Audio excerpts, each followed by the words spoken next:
আমি বুয়েটের অবসরপ্রাপ্ত অধ্যাপক। আমি ফায়ার নিয়ে কাজ করি।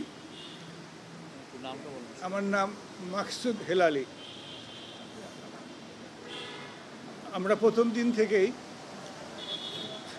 যথেষ্ট সময় নিয়ে আন্তরিকভাবে জিনিসটা দেখার চেষ্টা করেছি এবং এই সাথে সাথে আমাদেরকে বিভিন্ন সংস্থা, বাংলাদেশ সামরিক বাহিনীর পক্ষ থেকে, সিভিল ডিফেন্সের পক্ষ থেকে, পুলিশ বাহিনীর পক্ষ থেকে সবাই সার্বিকভাবে সহযোগিতা করেছে এবং আমরা কিছু সুনির্দিষ্টভাবে একটা রিপোর্ট তৈরি করতে পেরেছি।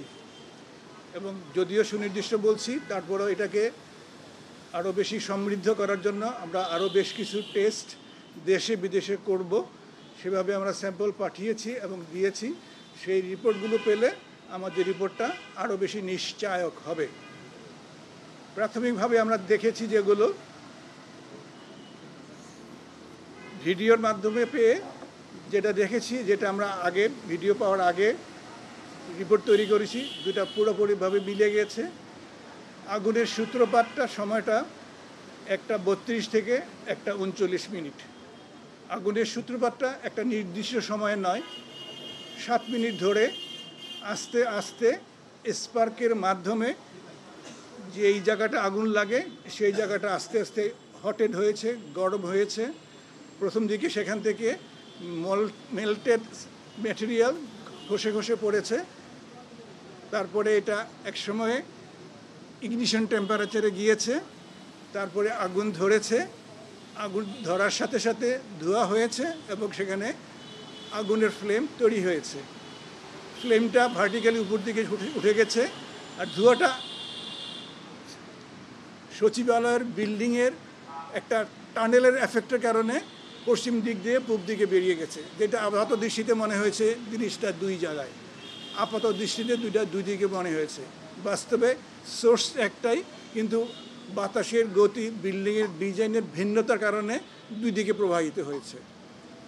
এবং মোটামুটি 12 থেকে 14 মিনিটে এই মানে যে এই আগুনটা উৎপাদিত হয়েছে সেটা ফ্ল্যাশ ওভার হয়েছে। এটা চূড়ান্ত আগুনে রূপায়িত হয়েছে, যেটা ভার্টিক্যালি উঠে গেছে এবং যেটা নিবানো অত্যন্ত কঠিন পর্যায়ে চলে গেছে।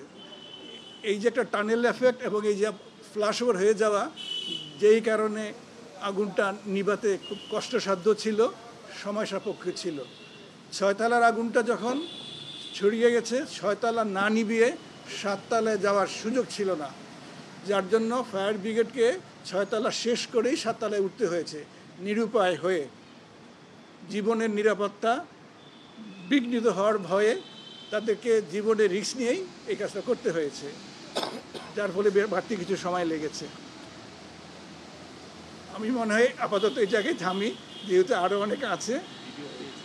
এবং এবার এই যে জিনিসটা আমরা বললাম মুখে, এটা আমরা প্রাথমিকভাবে ফায়ার ডায়নামিক্স থেকে একটা রিপোর্ট তৈরি করি। পরবর্তী পর্যায়ে পুলিশের সিআইডি ডিপার্টমেন্ট ওইখানকার ভিডিওগুলো সংরক্ষণ করেছিল, সেটা আমাদেরকে দেখে আমাদের এই অঙ্ক করা জিনিস আর ভিডিও জিনিস 99% মিলে গেছে।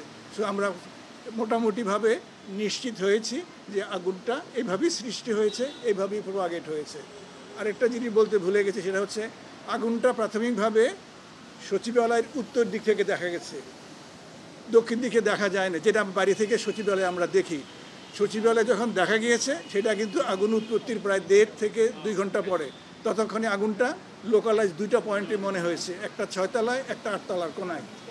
বাইরে থেকে মনে হয়েছে দুইটা আলাদা, অনেক দূরে। বাস্তবে ভিতরে এটা ইন্টারনালি কানেক্টেড ছিল, যেটা বাইরে থেকে বুঝতে অসুবিধা হয়েছে।